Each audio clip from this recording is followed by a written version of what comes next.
welcome to the Great Detectives of Old Time Radio. From Boise, Idaho, this is your host, Adam Graham. If you have a comment, email it to me, box13 at greatdetectives.net. Follow us on Twitter at Radio Detectives and become one of our friends on Facebook, facebook.com/Radio Detectives. Today's program is brought to you in part by the financial support of our listeners, and you can become one of our ongoing Patreon supporters for as little as $2 per month, but just by going to patreon.greatdetectives.net. And I want to go ahead and thank our latest Patreon supporters. Thank you to Ray and Jeff.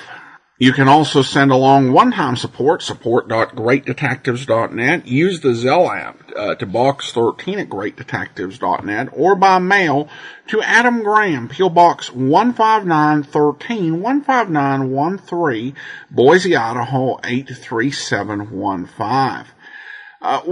Today we're going to bring you an episode of Dragnet. The original air date is August the 23rd, 1955, and the title is The Big Blonde.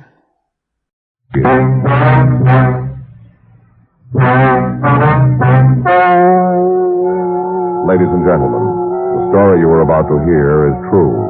The names have been changed to protect the innocent.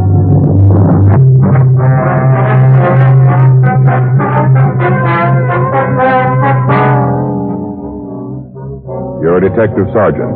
You're assigned the Bunko fugitive detail. A man tells you he's been taken for a large sum of money. He thinks it was a swindle. Your job? Run it down.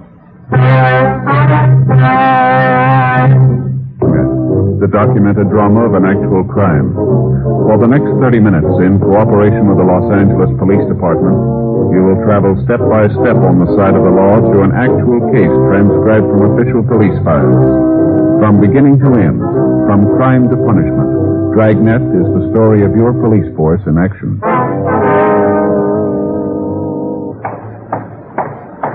It was Monday, September 12th. It was hot in Los Angeles. We were working the day watch out of Bunko Fugitive Detail. My partner is Frank Smith. The boss is Captain Didion. My name's Friday. I was on my way back from communications, and it was 2:17 p.m. when I got to room 38. Bunko Fugitive. Oh, hi, Joe. How are you? I get it. Bunko Fugitive Friday. Yes, that's right. Mm-hmm. Well, when did you see him last? Well, how much was it? How much? Mm-hmm. All right, sir. We'll be here. Well, right away if I were you. All right, fine. Fellow's coming in to talk to us. Yeah? Says he gave a friend of his $40,000. Oh. Kind of broke up their friendship. What do you mean? The guy skipped out.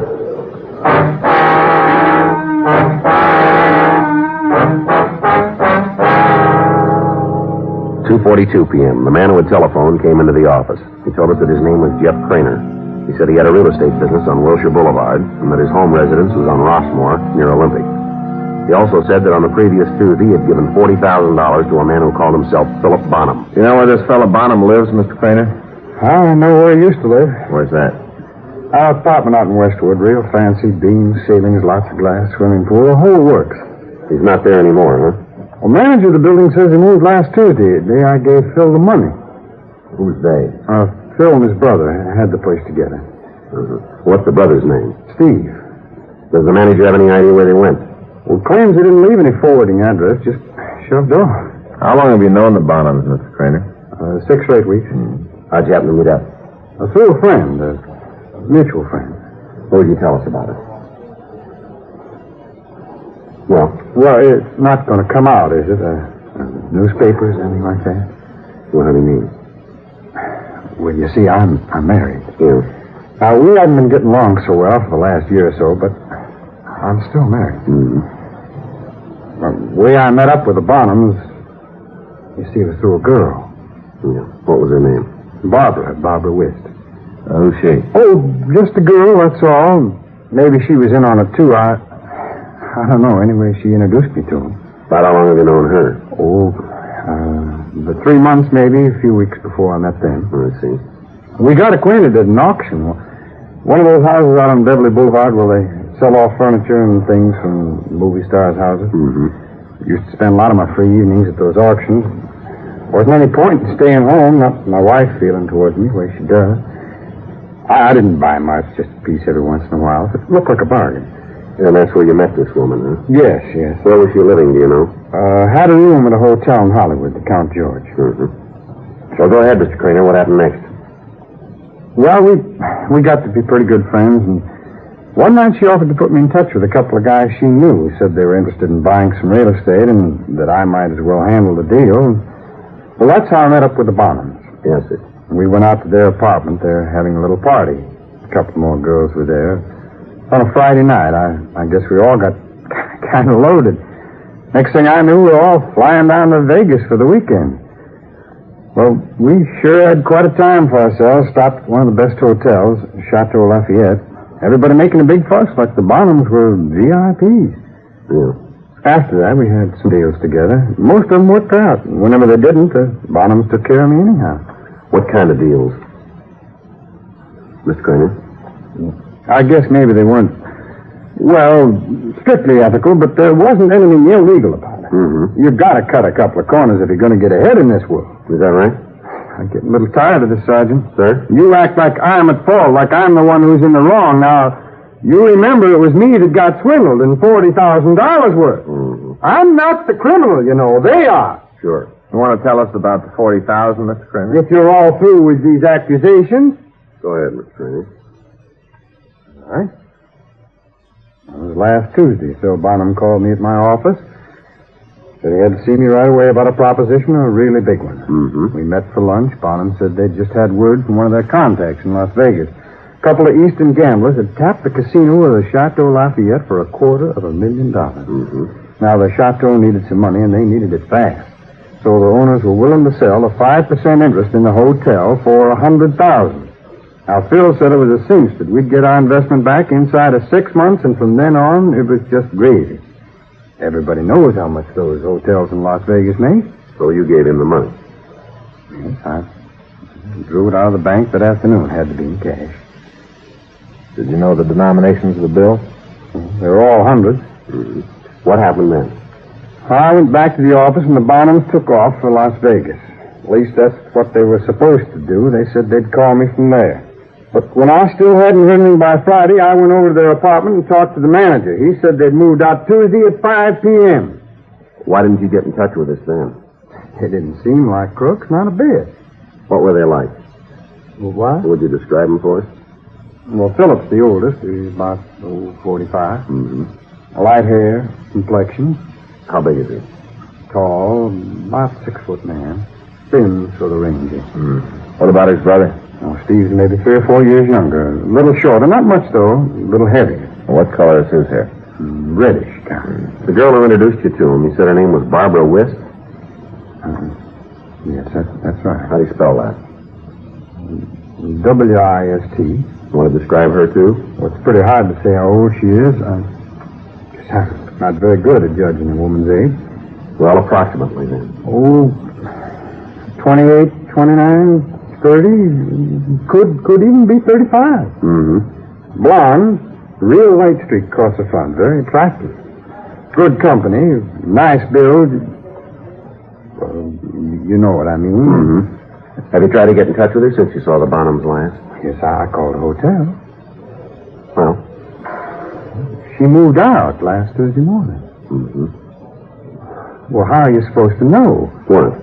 Well, who to trust? They were so darn nice to me, the Bonhams and Barbara. There wasn't any way of figuring that what they were after. They, like you say, that they were just kind of setting me up. Mm-hmm. But you had a tip-off. Yes? Well, when? When you thought you were getting something for nothing.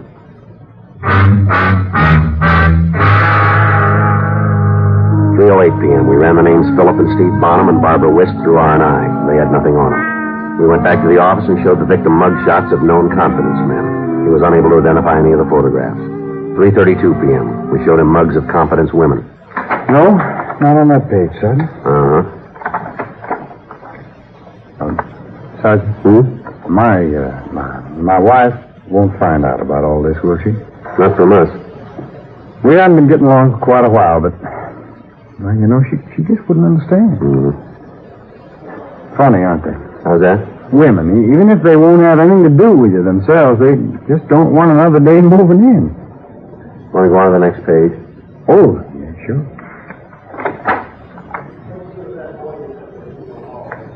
Say now. Yeah? That looks like her.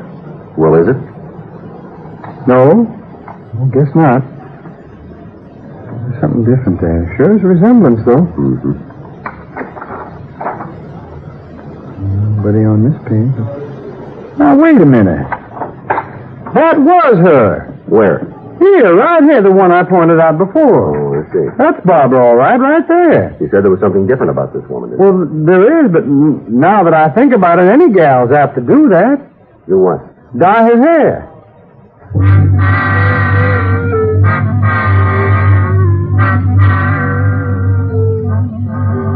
The victim was positive in his identification of the photograph. Frank and I pulled the woman's package. Her true name was Mabel Salton, WFA, 36 years old, 5 feet 4, weight 117 pounds, blue eyes, brunette hair. Her record showed 2 convictions for grand theft and an arrest for suspicion of theft the previous June. 4:15 p.m. We talked to Johnny DeBetta, the officer who had made the June arrest. Yeah, that's right, Joe. Van and I pulled her in. We couldn't make it stick, though. Why not? Well, the victim gave us an ident, but we didn't have enough to hold her on. All she did was introduce the mark to a couple of con men. They did the taking. Mm-hmm. We couldn't prove that she was in on it. The sucker hadn't given her the money. Yeah. Wouldn't cop out either. She's a looker, not a talker. I'd rather tackle a guy anytime than a dame like that. Once she decides to keep her mouth shut, you can't get it open with a pair of pliers. What about the guys she was working with? A couple of brothers. Don't remember the names they used offhand. It's in the file, so. Any leads to him?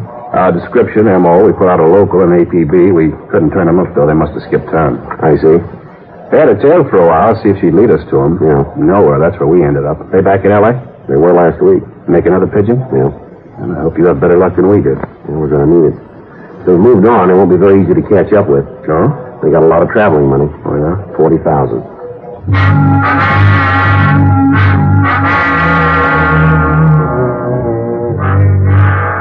Frank and I put out a local and an APB on the 2 male suspects. We also put out a bulletin on the female suspect, Mabel Salton.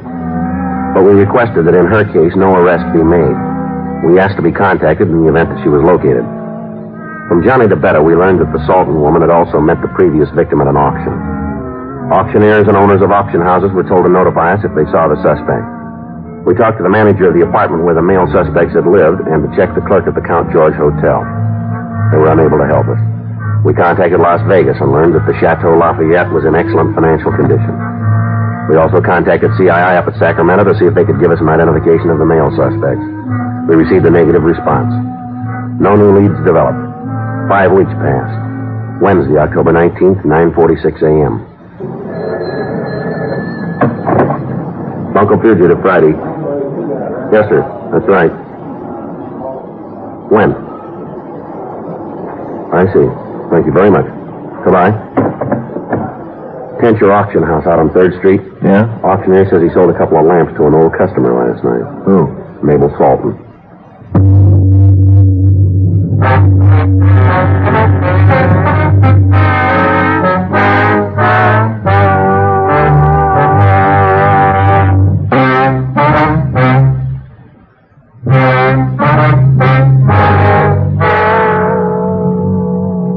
a.m. Frank and I drove out to the Tencher Auction Gallery on West 3rd.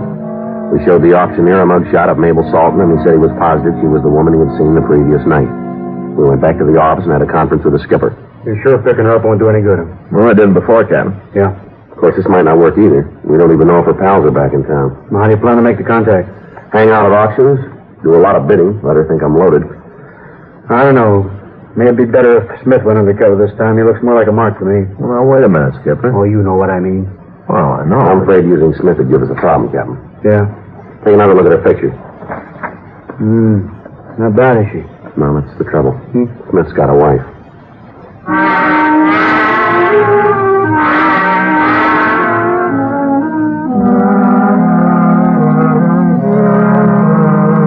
Arrangements were made for me to assume the name of Joe Fawcett. I took a room at a hotel in Hollywood and established myself as a businessman recently arrived from Chicago. Auction houses were told that I would be bidding on various items, and if my bid was accepted, the item was to be re-auctioned at some future date, and any loss incurred would be made good. During the next week, I attended 4 auctions. The woman suspect, Mabel Salton, was present at 2 of them. Thursday, October 27th, 9:42 p.m. I attended the 5th auction. It was at the Kencher Galleries. I managed to get a seat next to the suspect. I have $45. I have $25. Who'll make it 30? Who'll make it 30? Come on, ladies and gentlemen. A mirror like this costs over $100 in any retail store. 25. Who'll give 30? 30. Don't forget, ladies and gentlemen, this mirror belongs to one of America's most glamorous actresses, Miss Nora Westcliff. You've all seen her dozens of times on the screen. Here's your chance to buy one of her personal possessions. And don't forget where this mirror was hung. In Nora's bedroom. All right, now who'll make it 30? I have 25. Who'll give 30? 30 here. Thank you, sir. There's a gentleman who appreciates the finer things. I have 30. I have 30. Going once, that's 30. 35. 35 who'll give 40. 35 who'll give 40. How about it, sir? Don't let the little lady take it away from you. If you really want it, it doesn't matter that much to me. Well, that's very kind of you. Are you all done? 35 once, 35 twice. So the lady for 35. And now, ladies and gentlemen, our next item is a very unusual piece. It was designed as Thanks for letting my gift stand. That's all right, forget it. If there's any way I can pay you back, maybe you'd let me buy you a drink after the auction. No, that isn't necessary. I didn't really want that mirror anyway. I'd like to. Unless you're busy. No, not a bit. You got a customer. Now, you see how hard it is for them to lift it? Shows you the quality of the model. All right, boys, better set it down now again before you string yourself. Haven't you done some of the other sales? A couple of them, yeah. I thought you looked familiar. Come to think of it, I remember the things you bought. Is that right? Yeah, very good taste. Thank you. Magnificent center of attention. This is the table for you. A lace this on brass. Cut it especially. I just love these auctions. Of course, I always end up buying a lot of things I don't need. Well, that happens to me, too. And then afterwards, you feel so darn foolish, but there's nothing you can do. By then, it's too late. Yeah, same here. Well, that's true. It isn't properly treated first. But this table will never show a stain no matter what you Yes, want. we have something in common, don't we, Mr. I'm quoting Miss Fawcett. Joe Fawcett. I'm Mona Eastman. How do you do? Very nice to meet you, Mr. Fawcett. No, the pleasure's all mine.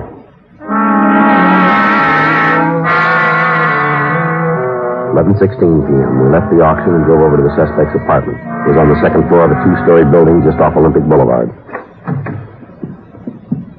Bar's right over there, Joe. You'll take charge while I get out of my coat. You bet.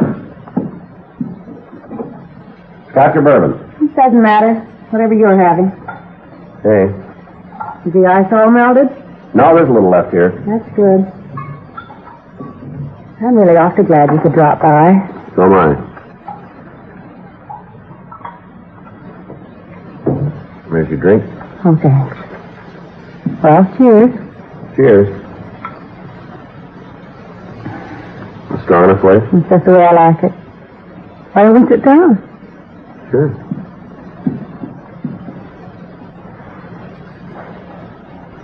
Where's your home, Joe? Well, I really don't have one yet. Oh? I got a hotel room over in Hollywood. I've been staying there for the last few days. What about all these things you've been buying? The auction. Oh, they're all for my new place. It hasn't come out of escrow yet. I see. It's out in Bel Air. Wish they'd hurry up and let me move in. For all I know, I may be getting too much stuff. I don't know what you need to furnish your house. Well, isn't your wife? Oh, I'm not married, Mona. Not anymore. I see. We broke up about a year ago. Funny. What's that? That's when it happened to me. Just a year ago. Is that so? Maybe we have a little too much in common. Yeah. She hurt you, didn't she, Joe? Well, I can see it in your eyes. You have very sad eyes. You're soft and thoughtful. oh, I don't know. I think you can tell a lot about a person from their eyes. You do, huh? That's the first thing I notice about somebody. What do you notice, Joe? Well, I guess I never thought too much about it, tell you the truth. What'd you notice first with me? Well? Well, I guess it was your voice. Oh? You know, when you were bidding, I think that's what I noticed first. I don't know whether that's a compliment or not. Well, you have a very pleasant voice, Mona. Very pleasant. George didn't think so. Who? My husband. Oh. He said I whined and nagged and made life miserable for him. Why'd you split up? Just didn't work out. You think you'll ever try it again? Oh, I don't know. It's pretty hard to say. Yeah, I feel the same way. Well, I guess lots of people make mistakes. Yeah, sure. You need a freshener? No, I have plenty here. Fix you up? Yes, please. You don't drink very much, do you? No, I just don't feel like it tonight. Oh. Is it the company? No, of course not. I'm sorry if I, sort of forced you into taking me home. Boy, don't be silly. I just felt it. Well, you didn't look very happy, and I thought maybe we both needed to be with someone else for a change. Sure. Yeah. Thanks. What line are you in, Joe? What's that? What's your business? Well, nothing right now. I guess you might say I'm unemployed. What? I had a company of my own back in Chicago. Textile manufacturing. I sold it when we split up. What are you going to do now? Oh, I'm sort of looking around. I got a little cash enough to get by on. Oh? If the right thing turns up, I guess I might go into it. I suppose it's hard to tell what to put your money into nowadays. Yeah, well, there's no hurry. You know, that reminds me. If you really do want to get into something good, Yeah? I know a couple of businessmen. Oh, they're not close friends or anything like that, but they have some excellent contacts. Is that so? I'm sure they could put you into something that would give you a nice return on your investment.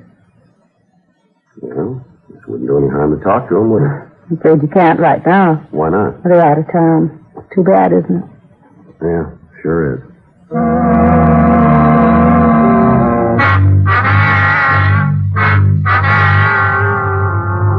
The Salton woman told me she'd let me know as soon as her friends returned to Los Angeles. During the next 10 days, I saw her on several occasions. As far as I could tell, the so-called Bonham brothers were still out of town. Tuesday, November 8th, 8:40 p.m. I was in my hotel room. Hello? Yes, Mona. Well, how about tonight? Sure, I'll pick you up. About 9:30? Fine. Bye. You want to get me Michigan 5211, please? That's right. Extension 2572.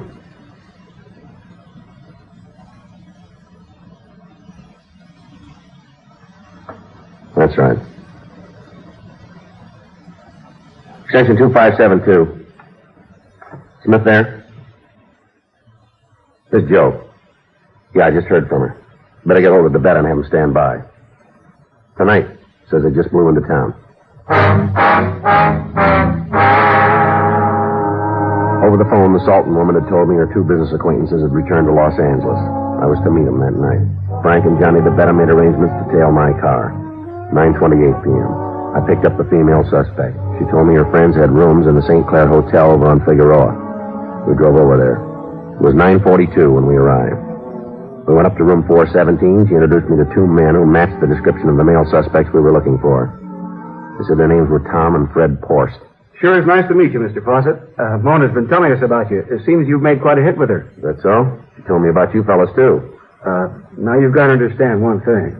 What's that? Anything we discuss in the business line, that is, well, it's got to be confidential. Why, sure. You see, my brother and I, we don't make a practice of taking outside investments, right, Fred? Right.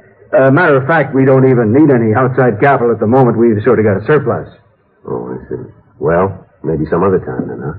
Nice to have met you. What's your hurry, Fawcett? Well, you said that... I said we don't need any capital. You know. Well, we might make an exception in your case, though. Oh? On account of Mona. Well, I don't want you to put yourselves out. Something else will turn up. Now, wait a minute. I was just thinking. What's that? Well, it never hurts to spread a good thing around. You got any plans for this Saturday? Well, I don't know. What do you have in mind? Well, I thought we might fly down to Vegas. Get us a couple of girls. You can bring along Mona. Why Vegas? Oh, we got a friend down there. He made a killing at the crap tables a couple of years ago. Mm-hmm. Stuck it in $1,000 bills. Oh? Now, he sort of forgot to mention it on his income tax, and now he could use the loot, but he's afraid to cash in the bills himself. Yeah, I see. He might be willing to sell them to us at a discount. Are you interested? No, not very. Why not? An old con game like that? What? Was this the best you can do? The $1,000 bill routine's got whiskers on it. I should have known. What are you talking about? How would you know? Listen, Fawcett, what are you doing here anyway? Why'd you want to meet us? I was kind of curious about how you boys work. I heard a lot about you. Huh? Thought maybe I could pick up a new angle or two. Looks like I was wrong.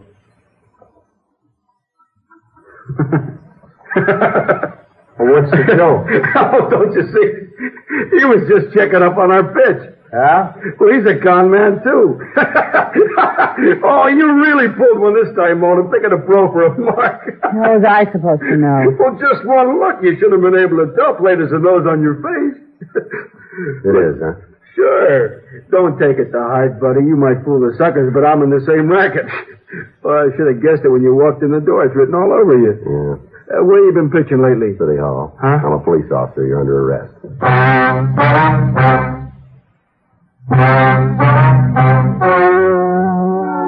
The story you've just heard is true. The names were changed to protect the innocent. On February 2nd, trial was held in Department 98, Superior Court of the State of California, in and for the County of Los Angeles. In a moment, the results of that trial.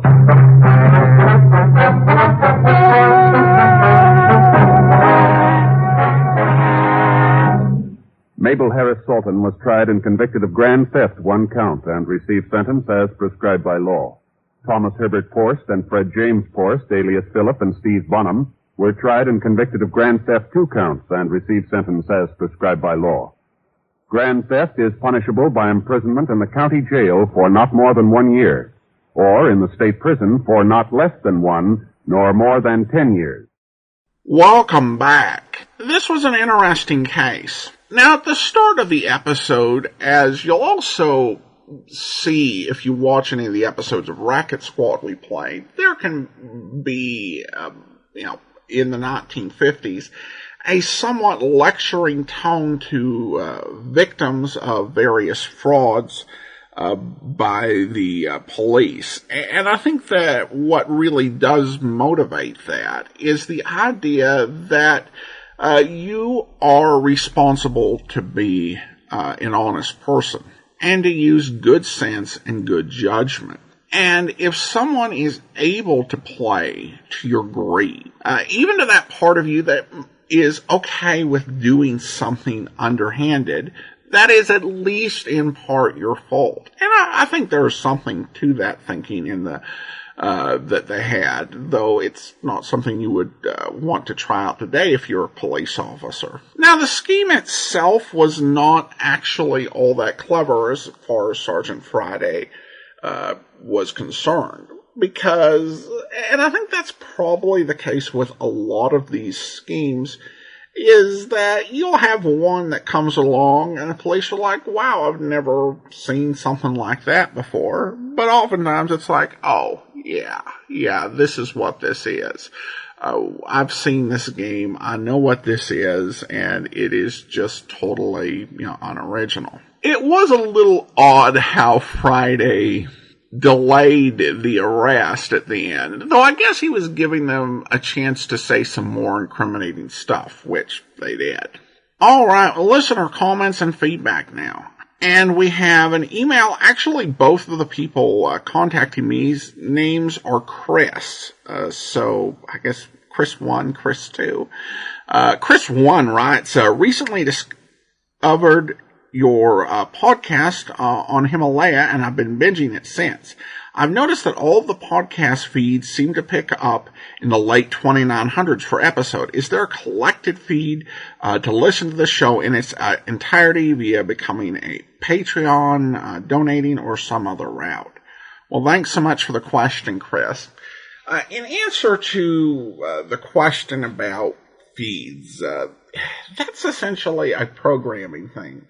My ideal world, there is no limit on feeds. However, in the actual world, the more items you have on the feed, the more difficult it is to load and the more errors you have.